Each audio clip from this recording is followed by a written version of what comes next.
सबसे पहले हम हमारे क्वेश्चन पेपर को रीड करेंगे जिसमें जनरल इंस्ट्रक्शंस आपको दिए हुए हैं, जिसमें क्या है this question paper contains 38 questions.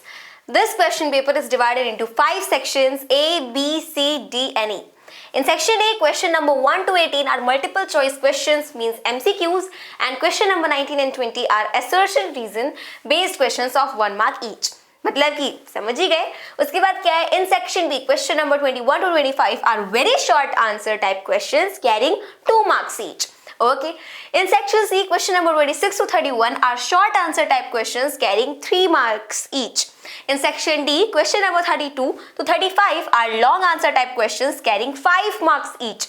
In section E, question number 36 to 38 are case study based questions carrying 4 marks each with subparts of the values 1, 1 and 2 marks each respectively. ठीक है, यानी कि सेक्शन ई में क्या है कि 36, 37, 38 आपकी केस स्टडी बेस्ड क्वेश्चन है जो कि आपके 4 मार्क्स के हैं और इनमें आपको 3 पार्ट दिया गया है. पहला पार्ट इसमें 1 नंबर का है, दूसरा पार्ट 1 नंबर का और तीसरा पार्ट 2 नंबर का है. आगे क्या है, all questions are compulsory, however an internal choice in 2 questions of section B, 2 questions of section C and 2 questions of section D has been provided. An internal choice has been provided in all the 2 marks questions of section E. ठीक है. Draw neat and clean figures wherever required. By neat and clean, of course, neat and clean he draw करेंगे. Take pi is equals to 22/7 wherever required if not stated. अगर आपको बताया नहीं गया है तो कहीं पर भी पाई की अगर रिक्वायरमेंट है तो आपको 22/7 ही लेना है. उसके बाद क्या है, use of calculators is not allowed. Of course भाई एग्जाम में आपको कैलकुलेटर लेके कौन बैठने देगा. तो आइए यहाँ पे देखते हैं. The equation of Y axis is, अब वाई एक्सिस की आपको इक्वेशन बताने को बोल रहा है. तो अगर हम यहाँ पे देखेंगे तो इस क्वेश्चन को हमें बड़े ध्यान समझना है. आपसे कहा जा रहा है कि y एक्सिस की कोई इक्वेशन है. तो अगर ये आपकी y एक्सिस होती है, एक मिनट, अगर ये आपकी y एक्सिस है और ये आपकी x एक्सिस है तो इक्वेशन किस पे है, y एक्सिस पे है. इसका मतलब यहाँ पे कहीं इक्वेशन आपकी कहीं पर भी लाई कर रही है, एक यहाँ पे कोई भी पॉइंट अगर लाई कर रहा है तो उसमें y की वैल्यू क्या है, y की वैल्यू उसमें कुछ भी हो सकती है क्योंकि इक्वेशन y एक्सिस पे है. लेकिन x की वैल्यू यहाँ पे हमें कुछ नहीं दिख रही है तो x क्या रहेगा, x आपका 0 का 0 ही रहेगा. समझ में आया. तो इस वजह से क्या होगा, x इज इक्वल्स टू 0 हमारा आंसर हो जाएगा. नेक्स्ट देखिए, the side of a triangle is 12 centimetre, 16 centimetre and 20 centimetre. It's area is. अब यहाँ पे आपको एक ट्राइंगल है जिसकी साइड्स दी हुई है. पहला 12 सेंटीमीटर सॉरी, फिर 16 सेंटीमीटर एंड देन 20 सेंटीमीटर. तो यहाँ पे जब भी आपको क्या पता हो, बेस पता हो, हाइट पता हो, तो आप क्या निकाल सकते हैं, उससे आप area equals to 1/22 base into height लगा सकते हैं. लेकिन जब आपको तीनों साइड ही दे दी गई तो वहां पे क्या लगाना पड़ेगा, क्या बच्चों जैसा सवाल पूछ रहे हो यार, वहां पे आपको हेरोन्स फार्मूला लगाना पड़ेगा. सीधी सी बात है. तो हम क्या करने वाले हैं, हम यहाँ पर लिखेंगे, तो हम क्या करेंगे, s माइनस ए आपका कितना आ जाएगा. इन तीनों का तो पहले हमें s निकालना पड़ेगा. s कैसे निकलता है, 12 प्लस 16 प्लस 20/2 आ गया. तो s इक्वल्स टू क्या आएगा, देखिए पहले 8 एंड देन 2 1 3 4 एंड देन 1 4 आ गया. उसके बाद 2, तो आपका s क्या आ गया, 24 आ गया. तो s माइनस ए क्या आएगा, 24 में से 12 गया तो 12 ही आएगा. s माइनस बी आपका क्या आ जाएगा, 24 में से अगर 16 गया तो क्या आ जाएगा, 8. उसके बाद s माइनस सी, 24 में से 20 गया तो 4 आ गया. फॉर्मूला क्या होता है, सबसे पहले रूट आएगा, उसके बाद s आता है आपका जो 24 है, देन s माइनस ए आता है जो कि 12 है, देन 8 एंड देन 4. ठीक है. तो क्या हो गया आपका, अगर मैं इधर देखूं तो 12 2 24 होता है, इसके बाद 12 आ गया एंड देन यहाँ पे हम इसको 8 को लिख सकते हैं 2 × 2 × 2 एंड देन 4 को हम लिख सकते हैं 2 × 2.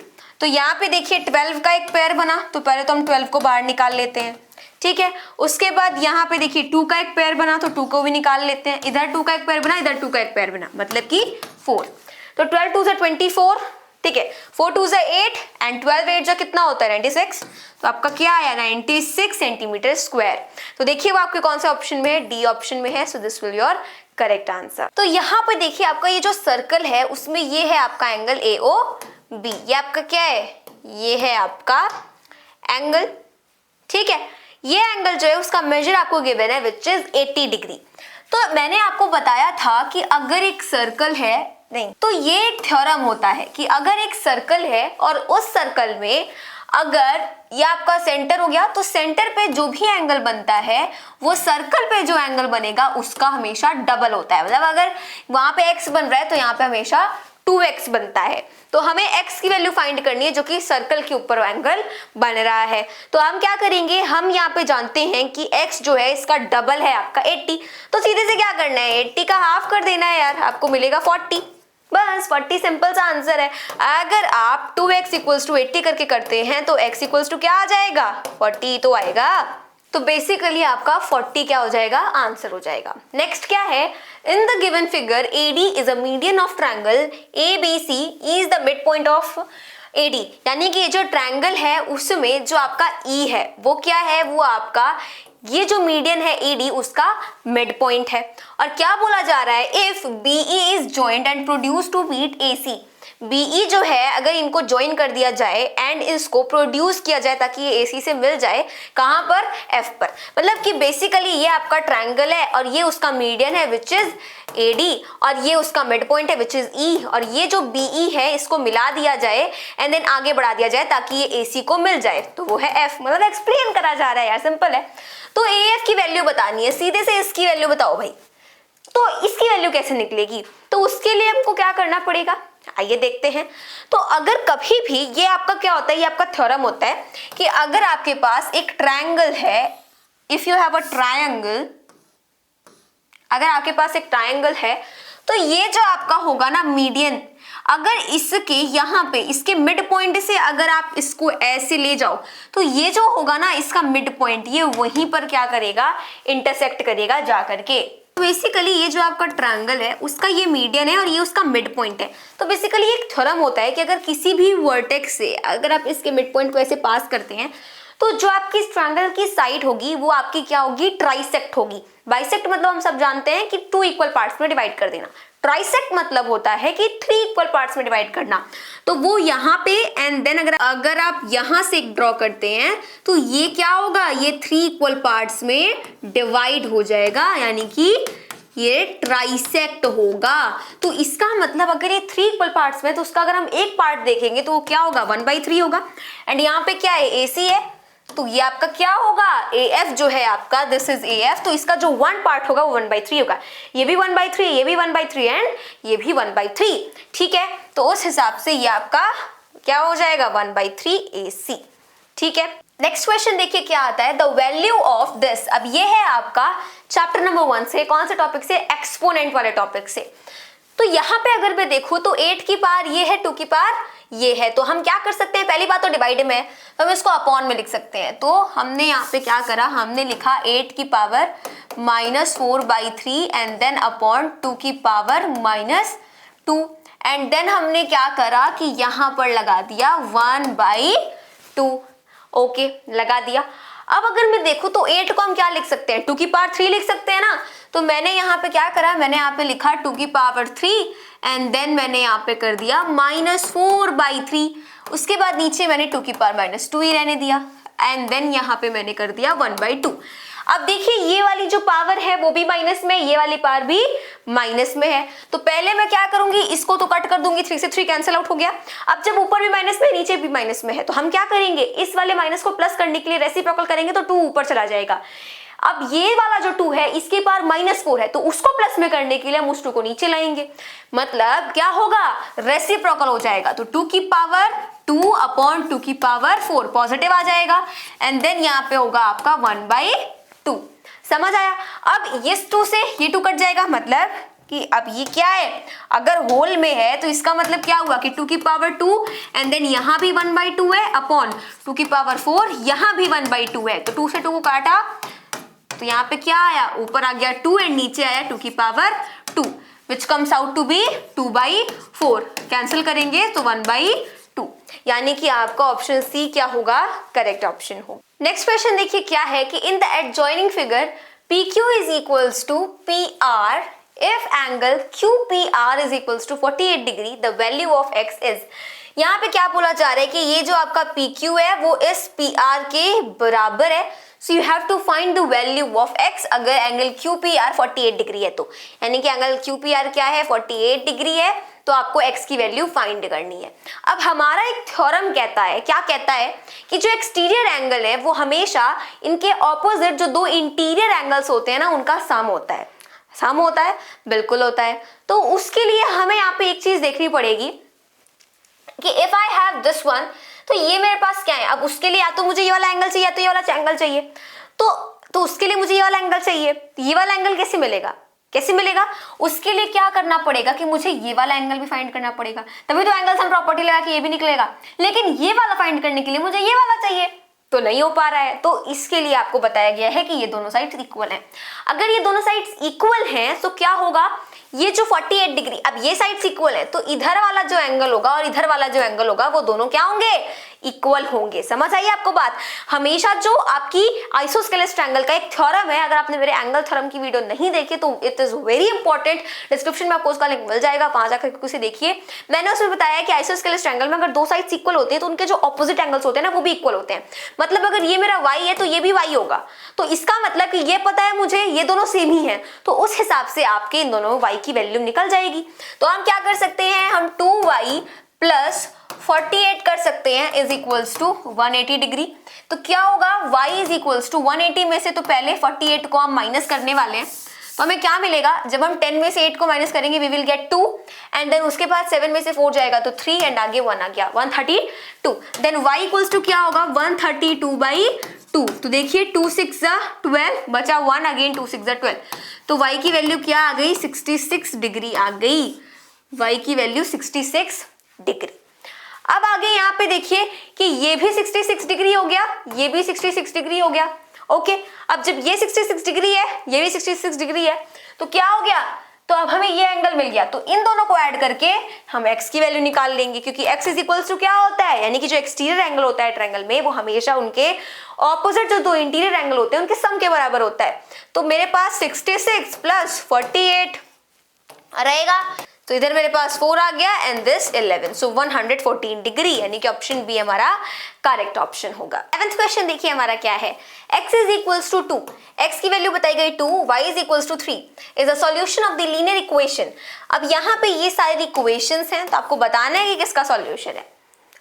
उसके लिए क्या करना पड़ेगा, एक एक पे रख के आपको चेक करना पड़ेगा, x की वैल्यू दी गई है, y की वैल्यू दी गई है, तो जिसमें LHS आपका RHS के इक्वल हो जाएगा हम उसको बता देंगे कि वही सॉल्यूशन है हमारा। तो x आपका 2 है, 2 प्लस 2, y आपका 3 है, तो 3 आ गया इक्वल्स टू 8, तो 2 प्लस 2 3 6, तो मेरे पास 8 आ गया, यानी 8 इक्वल्स टू 8, यानी कि पहला वाला ही हमारा करेक्ट ऑप्शन है। 8th क्वेश्चन देखिए, if x square plus kx minus 3 equals to x minus 3 and then x plus 1, then the value of k is. अब यहाँ पे आपसे बोला जा रहा है कि अगर ये है मेरे पास, ठीक, ये है मेरे पास, अब इसमें ये जो आपका पॉलिनोमियल है ना एक्स स्क्वायर प्लस के एक्स माइनस 3, इसमें ये जो दोनों हैं x माइनस 3 और x प्लस 1 वो क्या है, इसके फैक्टर है। समझ आया आपको, ये क्या है, उसके फैक्टर है। तो जब हम बीच वाली टर्म को क्या करते हैं, मिडिल टर्म को हम हमेशा स्प्लिट करते हैं। तो यहाँ अगर 1 है तो 1 और 3 का मल्टीप्लाई करेंगे तो 3 आ जाएगा आपके पास।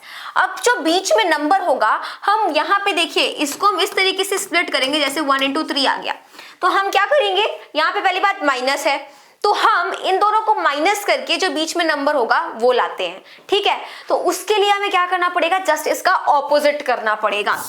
अगर मान लीजिए कि मेरे पास 3 - 1 करके ये चीज आई है, कि अगर मेरे पास 3 - 1 करके आया है, ठीक, तो मैं क्या करूंगी कि मैं यहाँ पे plus and then 3 - 1 and then x लिख दूंगी, राइट। उसके बाद यहाँ पे मेरा x स्क्वायर -3 रहेगा ही रहेगा।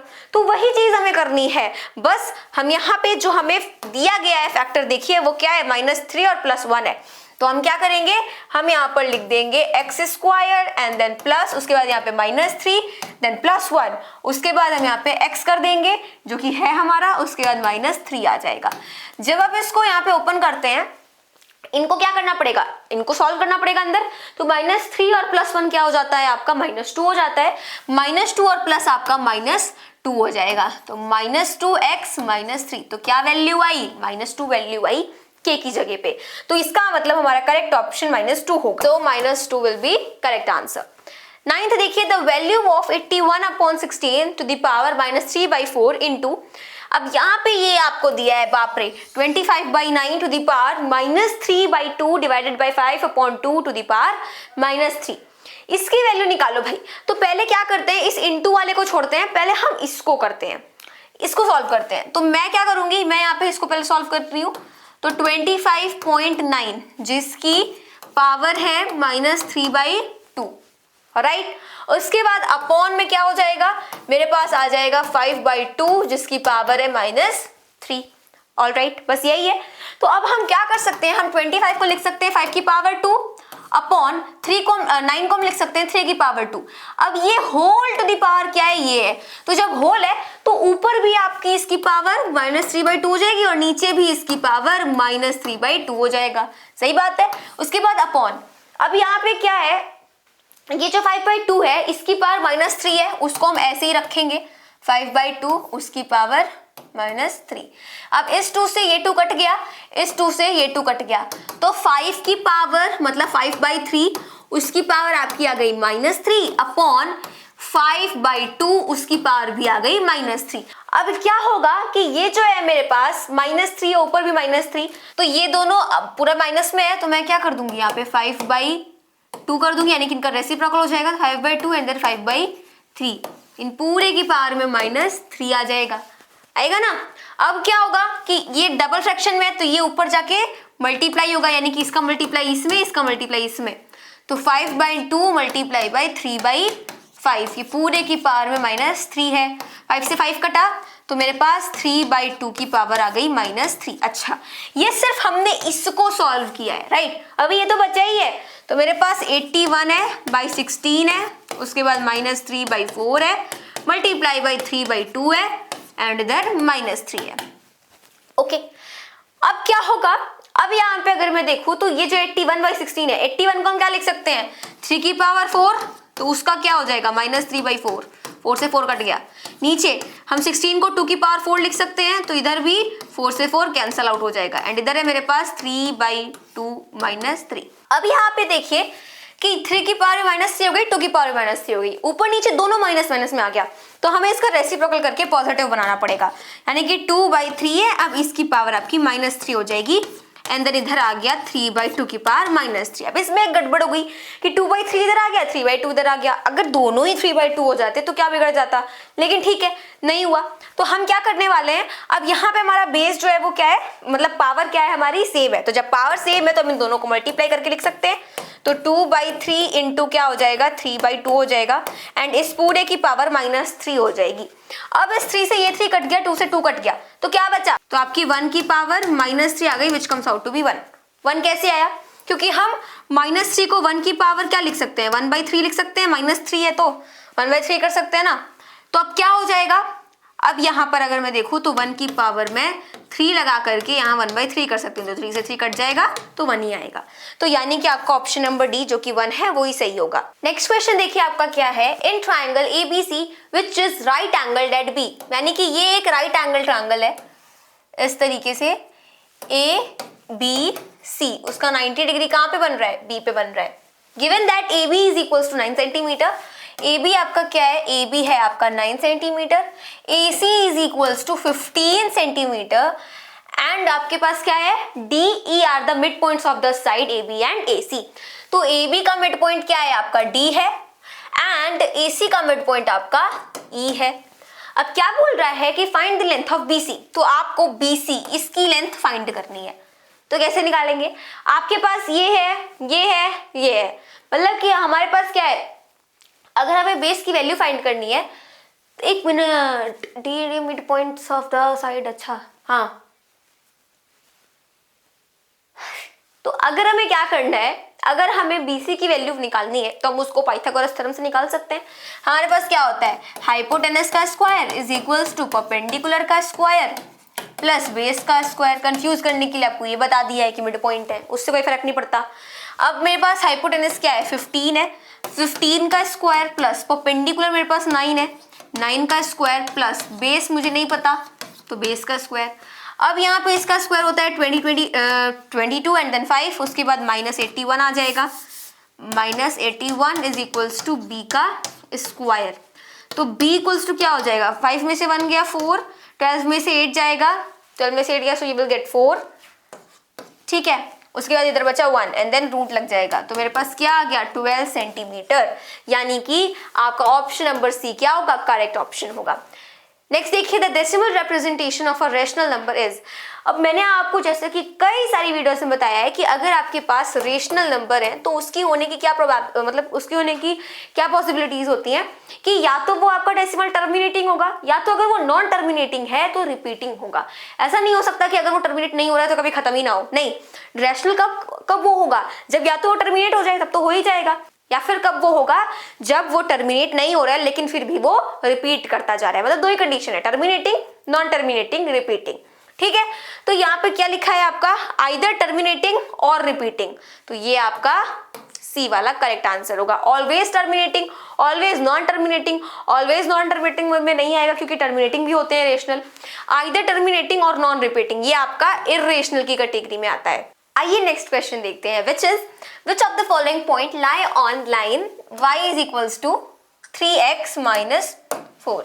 अब यहाँ पे हमसे बोला जा रहा है कि ये जो आपकी इक्वेशन है ना, तो इसके लिए कौन सी वैल्यू फिट बैठेगी, मतलब कि विच ऑफ द फॉलोइंग पॉइंट्स लाई, मतलब कि पॉइंट क्या होते हैं, एक x की वैल्यू होती है, एक y की वैल्यू होती है, तो सिंपल से वही x y की वैल्यू फिट होंगी जिसमें आपका क्या होगा, ये और ये इक्वल हो जाएगा, LHS और RHS इक्वल हो जाएगा, जैसे हमने पहले क्वेश्चन किया है।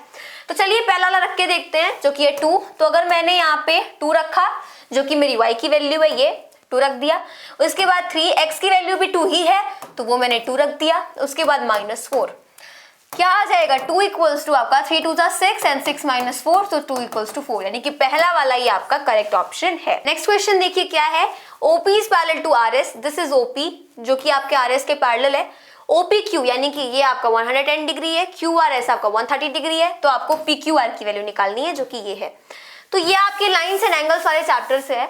अब अगर मान लीजिए कि यहाँ से मैं इस तरीके से ड्रॉ करूं और यहाँ से मैं ऐसे ड्रॉ करूं, तो ये आपकी कौन सी हो गई, ये आपकी कौन सी लाइन हो गई, QR, ट्रांसवर्सल हो गई ना। तो अगर ट्रांसवर्सल लाइन है तो देखिए मेरे पास ये वाला जो एंगल होगा और ये वाला जो एंगल होगा वो कैसे एंगल्स होंगे, वो मेरे कोइंटीरियर एंगल्स होंगे। तो इसका मतलब कोइंटर एंगल्स का सम हमेशा 180 डिग्री होता है। तो 180 में से अगर मैं 130 माइनस कर दूं तो मुझे मिलेगा 50, यानी कि ये मेरा हो गया 50। अब ये वाला जो पूरा एंगल है ये, ठीक है, याद रखिए ध्यान से समझिएगा, ये जो आपका है ये आपका निकल गया। अब आपका ये जो होगा पूरा वो और ये 50 मिलकर के 180 डिग्री बनाएंगे क्योंकि लीनियर पेयर बन जाएगा। तो 50 मतलब तो ये वाला आपका पूरा मिलाकर के क्या हो जाएगा, 130 हो जाएगा, पूरा 130 होगा, पूरा 130 हो गया। लेकिन हमें तो वैल्यू बस कितने की चाहिए, हमने तो ये पूरा निकाल दिया, हमें तो बस इसकी वैल्यू चाहिए, यानी कि ये वाला एक्स्ट्रा हो रहा है। तो हम क्या करेंगे कि जैसे यहाँ पे कोई इंटीरियर बन रहा था वैसे देखिए यहाँ पर भी ये और ये कोई इंटीरियर बन रहे हैं। तो 180 में से अगर आप 110 को माइनस करेंगे तो आपको मिलेगा 70, यानी कि ये आपका आ गया 70। हमने ये पूरा 130 निकाला था तो 130 में से 70 को माइनस करेंगे, वी विल गेट 40, यानी कि ये आपका क्या आ जाएगा, 40 आ जाएगा। कुछ ऐसा तगड़म लगाने की जरूरत नहीं थी, बस कोई इंटीरियर एंगल ही लगाया इसमें हर जगह और लीनियर पेयर, तो ये मेरा 40 आंसर हो जाएगा। नेक्स्ट क्वेश्चन देखिए, the product of any two irrational numbers is. क्या बोल रहा है कि दो इरेशनल नंबर्स हैं, उनका प्रोडक्ट क्या होगा। तो दो इरेशनल नंबर्स का प्रोडक्ट जो है वो कहीं कहीं पर रेशनल भी आ सकता है, कहीं कहीं पर इरेशनल भी आ सकता है, क्योंकि इतना हमें पता है कि रेशनल और रेशनल का प्रोडक्ट हमेशा रेशनल आता है, रेशनल इरेशनल का प्रोडक्ट हमेशा इरेशनल आता है। और अगर मैं बात करूं किसकी, अगर मैं बात करूं इरेशनल के प्रोडक्ट की, तो वो कहीं कहीं पर रेशनल भी आता है, कहीं कहीं पर इरेशनल भी आता है। तो यानी कि आपका ए वाला करेक्ट आंसर होगा, which is sometimes rational sometimes irrational. Next question देखते हैं जो कि है हमारा, in the given figure O is the center of a circle in which angle OAB is equals to 20 degree. Angle OAB यानी कि ये आपका जो है वो क्या है, 20 डिग्री है, कितना है 20। OCB is equals to 50 degree, यानी कि OCB ये है आपका 50 डिग्री। तो अब क्या बोला जा रहा है कि देन एंगल AOC, तो उसके लिए हमें क्या करना पड़ेगा, देखिए OA और OB क्या है, आपके रेडियस हैं। तो अगर ये रेडियस आपके क्या होते हैं, इक्वल होते हैं, तो ये यहाँ पे अगर मैं देखूं तो ये जो एंगल है और ये जो एंगल है वो दोनों इक्वल हो जाएंगे। तो यानी कि 20 प्लस 20 एंड देन उसके बाद ये वाला जो एंगल है which is angle AOB, angle AOB is equals to 180 degree हो जाएगा, क्योंकि ये एक ट्रायंगल बन रहा है। तो आपका एंगल AOB इक्वल्स टू क्या आ जाएगा 140 डिग्री, क्योंकि 40 हो गया, अब 180 में से 40 को माइनस करेंगे so we will get 140 degree. अब यहाँ पर देखिए कि OC जो है वो एक रेडियस है, OB भी क्या है, रेडियस है। अब अगर मैं यहाँ पे देखूं तो इनको मिला दिया गया तो ये ट्रायंगल बन गया, ये वाला एंगल क्या होगा, बराबर होगा, क्योंकि OC और OB बराबर हैं, ठीक। तो इसका मतलब 50 प्लस 50 एंड देन प्लस आपका ये वाला जो एंगल है, एंगल COB, वो मिलकर के 180 हो जाएंगे, यानी कि एंगल COB क्या आ गया, 180 डिग्री आ गया। 180 में से 100 माइनस होगा तो 80 आ जाएगा। नेक्स्ट अगर मैं यहाँ पे देखूं तो आपके पास ये पूरा कितना आया था, पूरा कंप्लीट ये पूरा आपका आया था 140, उसमें से इतना कितना है आपका 80 है। तो अगर मैं पूरे में से इतने को माइनस कर दूं तो इतना बचेगा जो कि हमें निकालना है। तो अगर मैं 140 में से 80 को माइनस करूं तो मुझे मिलेगा 60, यानी कि ऑप्शन सी मेरा करेक्ट ऑप्शन हो जाएगा। नेक्स्ट क्वेश्चन देखिए, the perpendicular distance of the point P, perpendicular distance of the point P from the x axis. अब अगर मान लीजिए कि ये y एक्सिस है, ये x एक्सिस है, ठीक है, तो यहाँ पे P,3 बोल रहा है, यानी कि x की वैल्यू क्या होगी, अगर 1 2 3 4, x की वैल्यू मेरी यहाँ पे आ जाएगी 4, y की वैल्यू होगी 3, तो 1 2 3, यानी कि 3 यहाँ पे है तो मेरा यहाँ आ जाएगा, ठीक है। तो आपसे क्या बोल रहा है, परपेंडिकुलर डिस्टेंस, तो परपेंडिकुलर डिस्टेंस क्या होगा, अगर ये आपका ज्वाइन कर दिया जाए, ये ऐसे हो जाए तो यही आपका परपेंडिकुलर डिस्टेंस होगा, है ना, सीधा 90 डिग्री परपेंडिकुलर डिस्टेंस, तो वो कितने का होगा, 1 2 एंड देन 3, यानी कि आपका ऑप्शन ए करेक्ट ऑप्शन हो जाएगा। क्योंकि आपसे क्या बोला है, फ्रॉम x एक्सिस बोला है, अगर आपसे वही x एक्सिस तो ये है, अगर आपसे बोला perpendicular distance from y axis, तब आपका 3 नहीं होगा, तब 4 होगा, क्योंकि y एक्सिस ये है और यहां से परपेंडिकुलर डिस्टेंस 1 2 3 4 हो जाएगा। ऑल राइट, नेक्स्ट क्वेश्चन देखिए, the linear equation 3x - 5y = 15 has. अब यहाँ पे ये लीनियर इक्वेशन है हमारी, तो जब भी दो वेरिएबल्स वाली आपकी इक्वेशन होती है तो उसमें हमेशा बहुत सारे सॉल्यूशंस पॉसिबल होते हैं। नेक्स्ट देखिए, x³ + y³ + z³ - 3xyz is, अब ये क्या है आपका, ये आपका एक फॉर्मूला है, हमें बताने की इसका फॉर्मूला है, तो a³ + b³ + c³ and then -3abc, क्या है आपका a³ + b³ + c³ + 3abc, तो वो हमारे b का है। क्योंकि देखिए अगर मैं यहाँ पे इनको क्या करूँ, ओपन करूँ, देखिए a² + b² + c², उसके बाद -ab, फिर -bc, उसके बाद -ca, तो ये आपका क्या है, यहाँ पे a + b एंड +c है। अगर आप इन सब का मल्टीप्लाई अगर आप इसमें करते हैं, ठीक है, क्योंकि आपको क्या करना पड़ेगा, इसमें इन सब का मल्टीप्लाई करना पड़ेगा, देन y का भी आपको इन सब में मल्टीप्लाई करना पड़ेगा। अगर आप इन सब में मल्टीप्लाई करके ओपन करते हैं, z का भी करना पड़ेगा, तो इन सब का मल्टीप्लाई करके इफ यू ओपन तो आपको ये ही मिलेगा, तो यानी कि बी वाला मेरा करेक्ट आंसर हो जाएगा। नेक्स्ट क्वेश्चन देखिए जो हमारे आता है वो आता है असर्शन रीजन का, जो कि है इन ट्रायंगल ABC। अब ये आपका एक ट्रायंगल है ABC, E एंड F उसके क्या है, मिड पॉइंट्स हैं, जिसमें उसकी साइड AC है और AB है। एक बार बनाएंगे तो हमें समझ में आएगा। ये मेरे पास क्या है, ये मेरे पास ट्रायंगल है ABC, जिसमें AC जो है उसका मिड पॉइंट है मेरे पास E, और जो AB है उसका मिड पॉइंट है मेरे पास F। Okay, the altitude AP at BC, altitude AP at BC, BC आपका ये है तो इसके ऊपर ये एल्टीट्यूड है AP। क्या बोला जा रहा है, इंटरसेक्ट्स FE, इंटरसेक्ट्स FE, इसको ये इंटरसेक्ट कर रहा है एट Q, क्या यहाँ पे आ गया, Q आ गया। देन AQ = QP, तो ये जो AQ है वो QP के बराबर होगा। सही बात है, बिल्कुल सही बात है। अगर ये यहाँ पे मिड पॉइंट है तो बीच में अगर आपका एक एल्टीट्यूड गया है तो वो जब इंटरसेक्ट करेगा तो इसको बाइसेक्ट करते हुए इंटरसेक्ट करेगा, थ्योरम होता है, ठीक है। तो यानी कि आपका असर्शन क्या हो गया जी, ट्रू हो गया।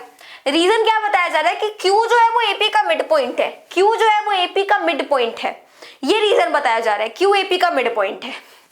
तो ये रीजन जो है आपका वो सही तो है लेकिन वो करेक्ट एक्सप्लेनेशन नहीं है।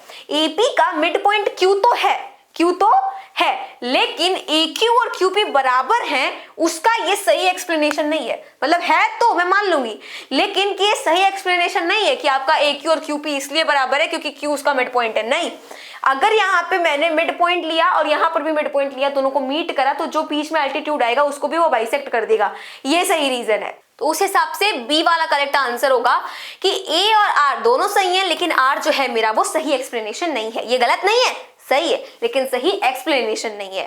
नेक्स्ट क्वेश्चन देखिए क्या आता है। √3 इज एन इर्रेशनल नंबर। √3 एक इर्रेशनल नंबर है। Square root of a positive integer which is not a perfect square is an irrational number. यानी कि अगर कोई पॉजिटिव इंटीजर है, लेट्स सपोज 3 है, तो जो कि अगर परफेक्ट स्क्वायर नहीं है तो उसका जो स्क्वायर रूट होगा वो हमेशा एक इर्रेशनल नंबर होगा। तो सही बात है, ये एक्सप्लेनेशन आपकी बिल्कुल सही है। मान लीजिए कि आपके पास 2 है, पॉजिटिव इंटीजर है, ये एक परफेक्ट स्क्वायर नहीं है, तो इसका स्क्वायर रूट हमेशा क्या होगा, इर्रेशनल नंबर होगा। तो यानी कि यहाँ पे ऑप्शन ए मेरा सही होगा कि ए भी सही है, आर भी सही है और आर जो है वो ए की सही एक्सप्लेनेशन भी है।